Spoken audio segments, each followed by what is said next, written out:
Story 1. Taking photos of your food and recording yourself doing silly dances are not ways to make people see you as an authority.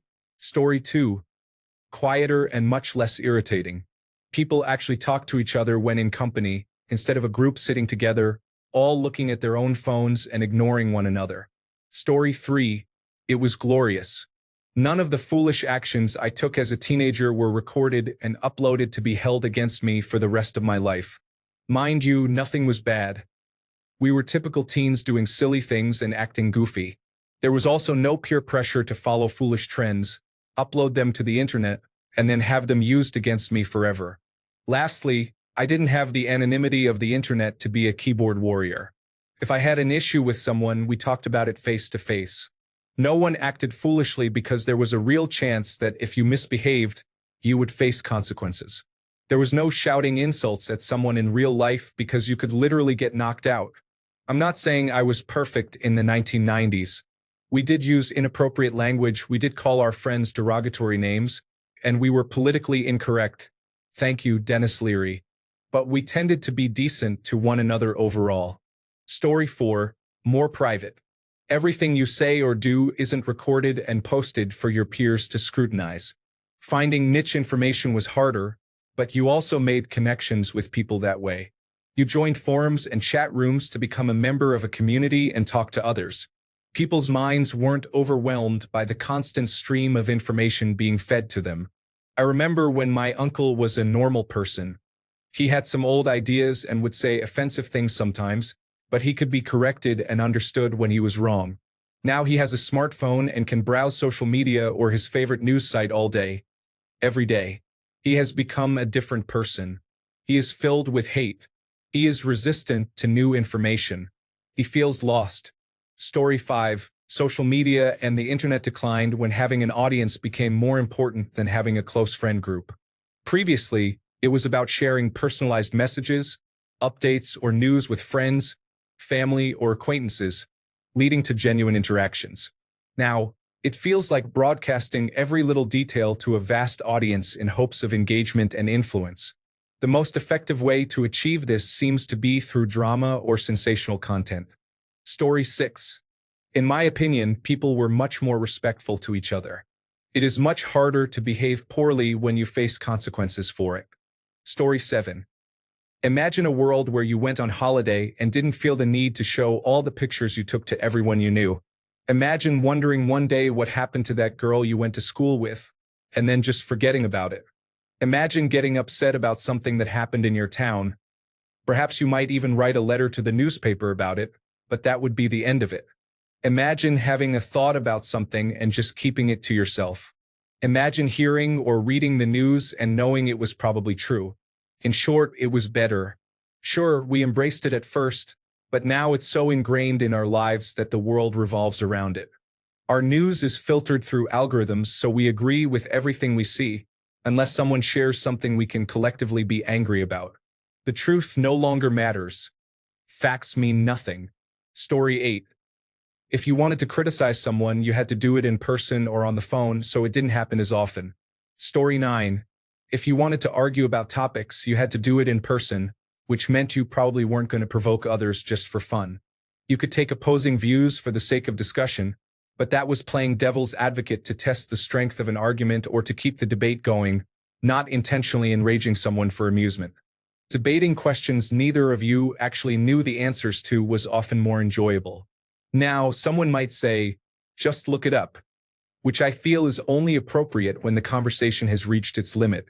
Speculation can be entertaining.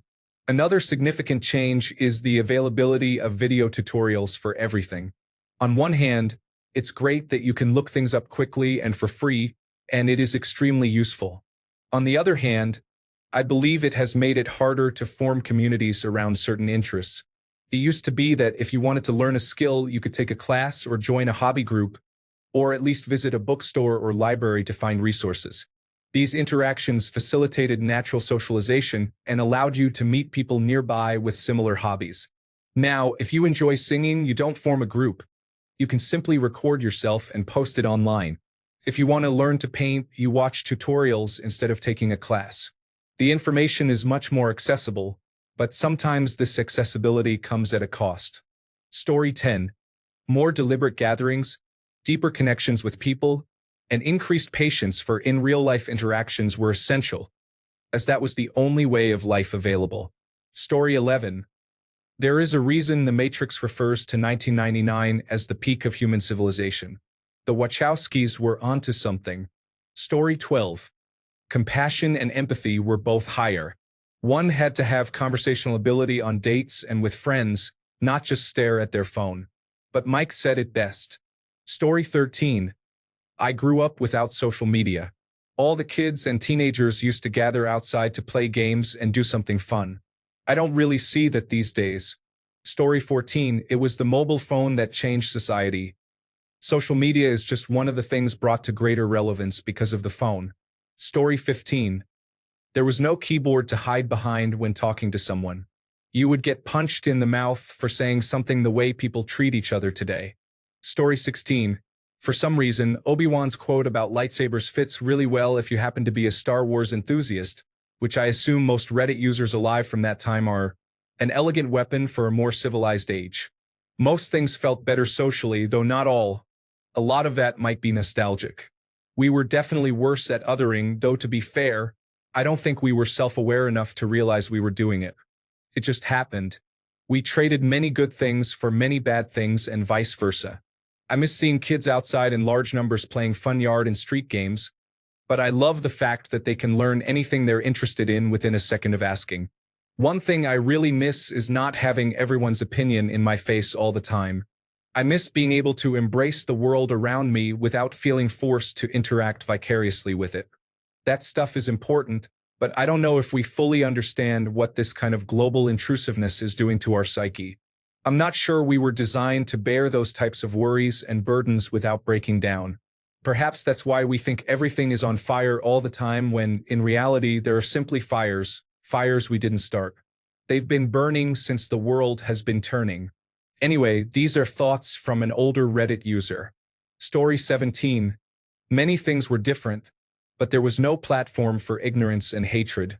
Although these issues existed, your exposure depended on your own circle. There was a sense that science was winning and progress was inevitable, even if slowly. Ultimately, good would always prevail. Story 18. It limited our distractions to VHS tapes, which eventually disappear. Additionally, people talked on the phone much more. Calling others was common. Story 19. I am not opposed to technology, but life was healthier and more private before. I still make it a priority to not be overly accessible. I will not respond to messages until I am ready. I do not look at my phone when I am out. I do not let it control me or my time. Story 20. I am a 31-year-old millennial, and I remember the times before social media, applications, and smartphones. Let's not forget that social media applications are not the entirety of the internet, and phones were once simply about the ability to make calls and send text messages. People interacted with each other in person more often instead of staring down at their phones. I disliked Twitter back then, and it became exactly what I feared, a source of mental decline. Story 21. The only thing I can say is that it's fascinating to me that there are generations that have never experienced the world before social media, making it very hard to explain how immensely different it felt. In my opinion, it was better. Story 22. You didn't have to worry about anything you said or did, or any mistake or awkward moment being recorded, shared, and haunting you for the rest of your life. Story 23. So much better. You weren't constantly comparing yourself to all the fake families, fake vacations, and fake happiness that are online now. It was a simpler and more genuine time. You had to go out of your way to see people and take the time to build relationships. I really wish we could go back to that. Everything now just feels like a superficial existence. It's truly a shame, and what it's doing to our children is the saddest of all. Story 24.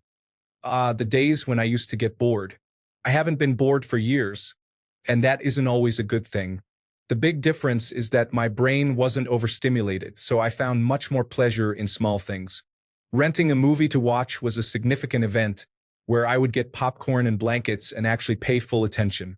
It also encouraged me to go outside and spend time with people in real life. However, there are also some really cool aspects of living in the digital age. If you can ignore the noise, you can do anything you want. Want to create a game? Great.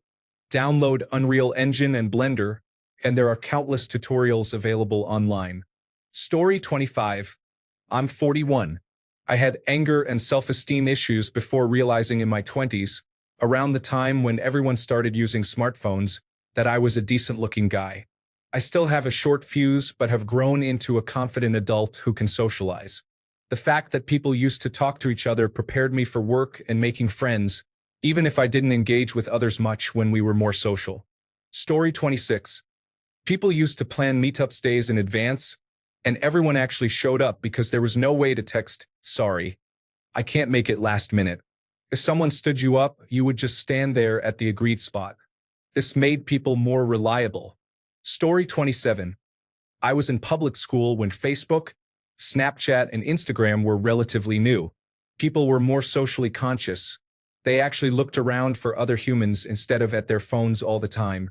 Story 28. People lived more in the moment.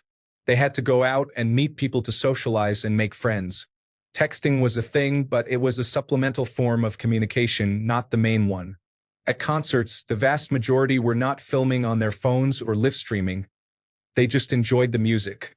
When you left school, and I imagine work too, though I got my first job in 2005, you were done with petty gossip, echo chambers, and bullying, unless you sought them out yourself. There is a lot of good in social media, and I use it myself, but not all the time. I ditched Facebook and Twitter and just use Instagram to keep up with people I actually care about, and Reddit for arguing with strangers. Story 29. Much better. More creative fun with friends and more time outside. Friends riding bikes and playing have been replaced by social media. Story 30. It was better and less stressful, simpler, and a bit more sane. There were no online mobs, less polarization, more civility, reduced status seeking, more person-to-person communication, less bank fraud and identity theft, fewer mental health problems for teens, and fewer opportunities for the exploitation of children. Story 31. You would occasionally wonder what your friends and extended family were up to. You would have to call them, perhaps play telephone tag, and arrange for lunch or coffee together. During these visits, you would discuss what you had each been doing for the past months or years. You might show a couple of photos from a vacation if you had remembered to bring them. If you wanted to gather information about anyone's activities, you would have to ask mutual friends or family members very carefully. Over time, you might lose contact with people, possibly permanently. You would chat with people at bars and may never have contact with them again. Story 32. You didn't have numerous people telling your partner how unworthy you are and how much better they deserve after any minor disagreement. I believe it's the worst thing for relationships. Story 33. Politics was actually taboo to talk about. I miss that. On the flip side, once you lost touch with someone, you really lost touch. This can be both good and bad. Story 34. Older millennial here. It was much simpler. Yes, we had MSN, but that was mainly for chatting with friends after school if you couldn't hang out. Kids were outside playing, and we were told to come back in once the street lights came on, which in the summer was great because it meant we didn't have to be home until almost 10. Hyperconnectivity wasn't a factor. There was blissful ignorance about what was happening in the world, and it was beautiful. I believe overall happiness was higher as well. Story 35. I'm 59, so as you can imagine, I was bored out of my mind, reading, going for walks, and talking to people until I was 38 and MySpace amazed me. Story 36. You had to memorize phone numbers. To meet new people, you needed to go out and attend group events. We talked about politics less frequently. You had the opportunity to process feelings with others. You didn't learn about family deaths through a forum post. Sharing life events was much more deliberate and personal. You weren't just a spectator. Story 37. You had to confront people directly, and they were permitted to retaliate physically. There were sayings like, talk back, get hit, and informants get hurt. We could engage in fist fights, and the consequence was just suspension if caught. It was not a significant issue if it did not happen at school. Story 38. I remember going home from school, watching my favorite cartoons, eating my dinner, and going to sleep at 9 p.m. Now, I go to sleep at 1 a.m., often scrolling through my phone. Story 39. It was harder to reconnect with high school friends 10 years after moving to different cities. I will let you decide whether that is good or bad. However, I am very happy to have reconnected with a high school friend on Instagram and to see that she is a joyful mother of her newborn daughter. We never really talked after we moved for our university studies, so I would have never known that she got married and became a mother otherwise. Story 40. Reading the newspaper and watching the local nightly news was important. If you didn't at least glance at them, you couldn't hold a conversation with coworkers the next day. You were seen as aloof and were socially encouraged to keep up with the fundamental issues of your community. News was an essential part of daily life. Now, people interact mainly with algorithms that promote polarizing ideologies. Discussing the news has become taboo because you are either conversing with someone who shares the same perspective, leaving nothing to discuss, or you're offending someone who holds a completely opposite view. The core value of a newspaper was that journalists and neighbors in your community determined daily what the most important topics were and placed them on the front page. Now, the front page and every website are mostly shaped by what elicits the strongest reactions, whether anger or joy. City budget projections showing tax revenue shortfalls? Editors and readers often found those stories uninteresting, but they were important enough to earn a spot on the front page. Now, there is no chance for such stories, and there isn't even enough staff to cover them. Story 41. It largely depends on you and the people you surround yourself with. My only social media platform is Reddit, and I share trip photos on Facebook for my family. That's all. I suppose I no longer email photos. Instead, I use Reddit instead of random forums. Most of my peers are also hardly active on social media. Story 42. Notoriety was a negative aspect, and criticism was reserved for those who had earned credibility. People were able to keep to themselves while discovering things they could then enjoy with their friends without the risk of being impacted by popularity. Facebook was the first platform to inflict damage on this dynamic. Twitter and Instagram followed a few years later, and they were different, more immediate, and more focused on virality. The flip side is that the immediacy of Twitter and Instagram, before the algorithm changes, allowed users to experience major cultural moments as they happened.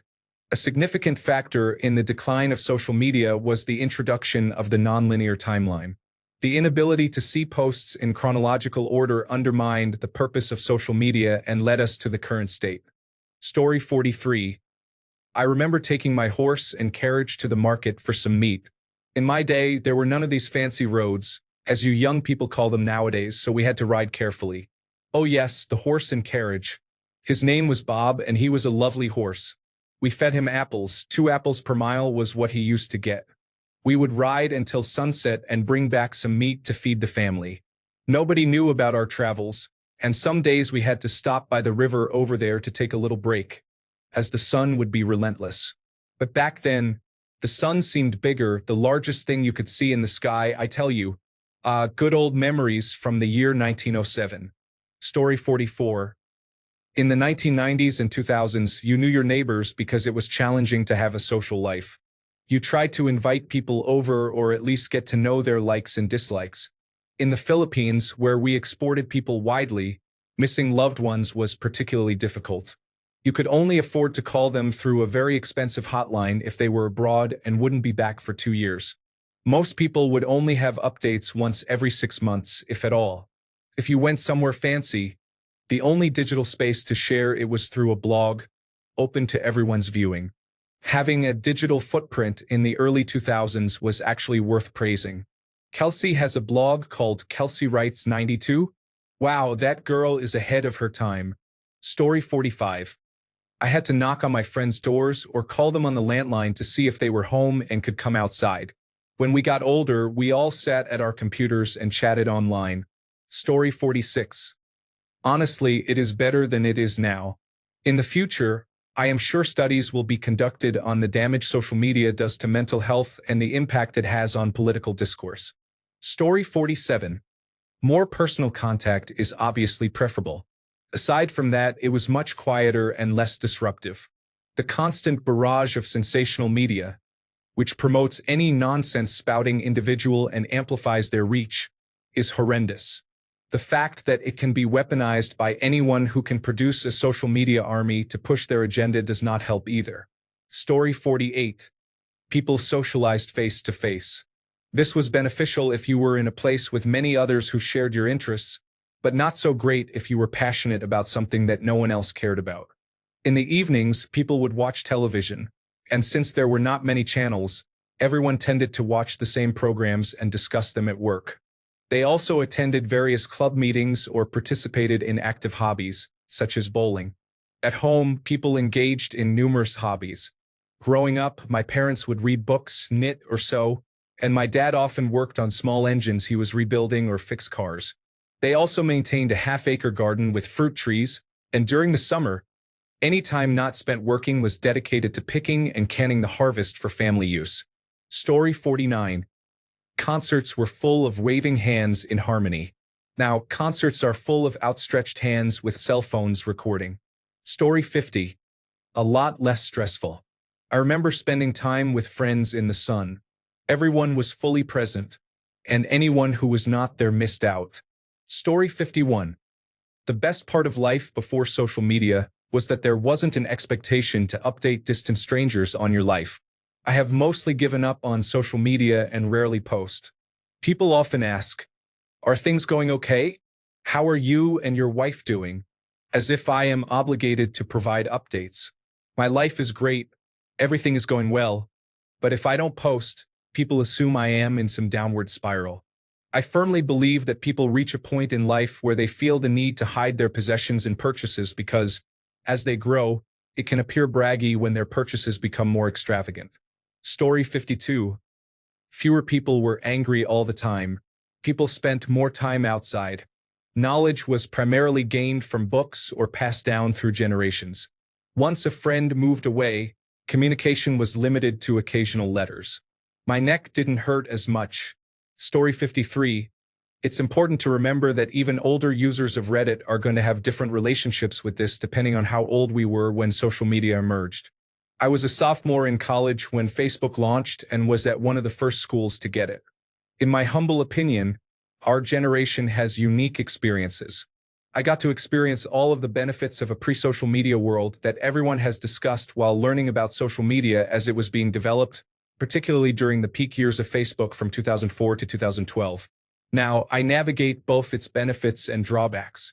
If you're in your early 20s now, someone will ask you the same question about artificial intelligence someday, assuming we don't all perish in a dystopian future first. Story 54. It was not uncommon to simply knock on the door of a friend, and then they would answer and either invite you in or come out with you. You could also dial their number, and they would pick up for a conversation. Alternatively, you could make a plan and then arrive at the appointed place and time a week later, and they would be there too. Story 55. Unless your friends were boastful, you did not hear about their every accomplishment to compare it to your own life. Story 56. More than life being different, we were different before social media. Nobody was that aware of everyone else's opinions. We were not as afraid to speak our minds because we didn't know what was problematic and what wasn't. We weren't having our thoughts scrambled constantly by misleading information and propaganda, so the whole experience of life and the internet was simpler. Social media has really been a double-edged sword. I'm more informed and connected to the world, but our minds are all in disarray. It's like we bridged 1,000 serene islands and then let loose countless invasive species across them. Sure, it's more interesting, but those who remember what it used to be will know how it lost its charm. Story 57. Seriously? You can't remember? Social media hasn't been around that long and isn't the only factor keeping people from getting together in real life. Playing video games online in bedrooms started that.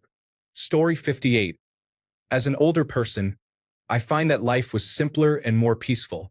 People interacted with each other more than they do now. Events still occurred in the world, but you wouldn't hear about most of them on the news. Now, it seems that any minor incident in the White House becomes global news within minutes. Story 59. At concerts, there used to be a lively atmosphere with actual dancing and enjoyment. Nowadays, Many attendees hold their phones up to record the show. Some even dance while filming. This distracts from the experience, and it baffles me how someone can pay to attend a concert only to watch it through their phone camera. In the past, I made friends and met new people at shows, as you could feel the energy from the dancing. Now, many people are completely absorbed in their devices. Story 60. It's not social media, but the network. By that, I mean before the internet, there was email via Unix to Unix copy protocol. The joke used to be that all conversations devolved into one party calling the other Nazis. The other joke was that you never knew who you were talking to. It could be a dog at a keyboard. Nothing has changed from those days to today. Story 61. I am 65. Growing up in the 60s and 70s was interesting. We searched for electronic entertainment such as radios, record players, and televisions. I am certain that if modern cell phones and computers had been available, we would have loved them. Story 62. I remember joining Facebook around 2008 and not understanding why I would ever use it. Then in 2009, I was sent to work remotely across the globe, and my Facebook usage became daily. It became my way to keep in touch with people at home, and it only got worse from there when I moved abroad permanently later. I recall that before, if I wanted to keep in touch with someone, it involved actually reaching out to them, usually when they showed up on MSN. As a result, I likely entertained a much smaller circle. That being said, through social media, I discovered that I have niches of friends. For example, I have some friends who are into board games, others who are into Star Trek or other interests like that. The original Facebook, without all the clutter on my feed, was great in the sense that I could share content and nothing more. Story 63. It was normal not to be available everywhere at all times, and no one thought about it. Communication was less written and more personal. Phone calls were more common. You found more inspiration in books and real life, less online. You were less exposed to fast-paced entertainment and more accustomed to being bored. Story 64. A lot is different. People are more anesthetized than ever now. Our attention spans are very short. We are angrier. Story 65. I would say things were better. People had a much harder time amplifying their voices and finding others with similar views. The press was still respected and trusted because they did not resort to sensationalism. In the Netherlands, where most newspapers were sold as subscriptions, it was always different in the United Kingdom. Phones worked exceptionally well for conveying important messages. However, genuinely funny individuals had a harder time finding an audience due to gatekeepers in the media and elsewhere. Overall, social media platforms are detrimental to society, in my opinion. Story 66. It felt simpler. The world didn't seem filled with hate. I looked forward to attending school and spending time with my friends, or visiting their homes to play on their PlayStation 1 or GameCube. MySpace appeared when I was 14, and I created an account during high school primarily to add background music to my profile. Facebook emerged when I was 15, though a friend set up an account for me when I was 18 or 19. No one discussed the news or government actions, not even my parents. Story 67. People used to be able to think for themselves and not rely on social media to dictate their thoughts. Story 68. You didn't have the constant groupthink that we have now, where the prevailing thoughts of the social media crowd influence how you think about issues. You obtained your news from mainstream sources or television, or you read books. You thought for yourself and perhaps discussed news items or ideas with friends and family in person. I don't think people realize how much groupthink on social media influences their beliefs and way of thinking, or actually not thinking. People decide something is problematic because they have seen hundreds of others say it. They hate something, love something, or believe something without really knowing why. If they want to have an opinion on something, they look up what others are thinking and saying about it. I think this has led people to become very black and white, categorizing things as good or bad in their way of thinking. I also believe many people have a shallow understanding of their beliefs, even strong ones, confirming them with only a brief look at the first search results or online articles. I'm not saying it's good or bad, but it's very different from how things were before social media. I don't think people who grew up with social media can conceive of how it was before. Story 69. I'm going to focus on social media specifically. You didn't have to disconnect, you had to connect. You could separate people's vacations and fabricated lives from the reality you experienced. You didn't witness celebrities pretending to have fantastic lives while you worked. When someone returned from a week away, they would share stories, maybe a slideshow, and that would be it. A few pictures of interesting events, not hundreds of mundane moments like meals. You would hear things like, "Oh, Susie passed away 3 weeks ago," and you would be shocked. Or you might receive a phone call on your home phone. Furthermore, imagine logging into social media and facing a blank page instead of a personalized feed, forcing you to search for people and content. It was nice because you didn't feel overwhelmed, but it was also easy to feel left out. Story 70. An argument with a friend over something trivial could go on for months. There was no easy way to determine the answer. A month later, you might read something in a magazine and finally say, "See, I told you so." Story 71. We read magazines and discussed their content instead of sharing thoughts on social media. It was both exciting and grounding. Social media feels ephemeral compared to physical magazines. Story 72. Teenagers didn't have the entire country trying to ruin their lives because they said or did something foolish. Just imagine videos being shared of the things that were said in the Call of Duty lobbies. Story 73. Social media prioritizes gaining attention regardless of value. Previously, something generally needed to have value to attract attention. This shift has changed the culture to prioritize attention over what is truly beneficial. Story 74. People genuinely thought differently and tended to judge themselves less harshly. If you wanted to know something, you had to go out physically and seek that information. If you wanted to go somewhere, you had to use a physical map or know how to get there. Felt freer. Everyone is tied to a device now, and it feels less human somehow. Story 75. Around the early 2000s, at least in Ireland, if you were caught taking a selfie, you were open to criticism from those around you for being self-centered. I can't recall a single instance of someone photographing their food before Instagram arrived. People definitely had more fun and were willing to be a bit wilder on nights out when there wasn't a concern about their behavior being online for everyone to see the next day. I'm probably preaching to the choir here, but social media has indeed made society worse. Additionally, most conspiracy theories back then were more like fun thought experiments than anything else. These days, a disturbing number of people immediately believe the first alternative they encounter regarding any event and adopt it as part of their identity. Story 76. People experienced moments instead of instantly taking their phones out to capture pictures for their feed. Influencers were retired celebrities who tried to sell me videotapes on how to win at slot machines or encouraged me to get my blood sugar checked. Story 77. We could wait or hang out for hours. There was an ever-pressing need to check for updates at regular intervals. We also planned and informed our friends about what was happening. It was impossible to find out what everyone was doing in the moment. Story 78. I had no idea what many of my family members looked like. I could pass them on the street and never know. I am still convinced I went to the same gym as my cousin's husband every day for 3 years. But I didn't realize it until a family reunion when I thought, wait, is that the guy I used to see? Also, there is basically no evidence of me being blackout drunk in high school or college. It's amazing. Story 79. So much less global. News was not readily available 24/7, at least until the advent of CNN.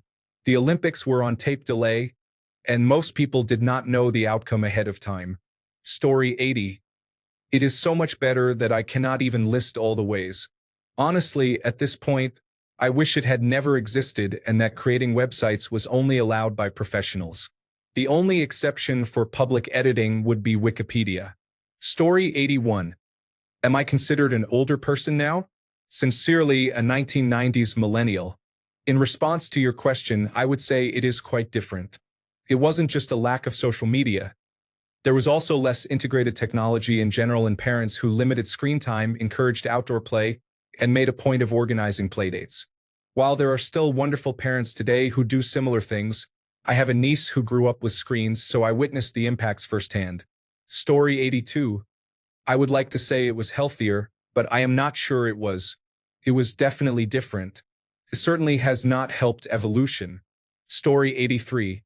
The people who are expressing extreme views to 2 million followers were individuals you might have encountered in a pub, and you couldn't escape from them, or they were ranting at their own reflections in shop windows.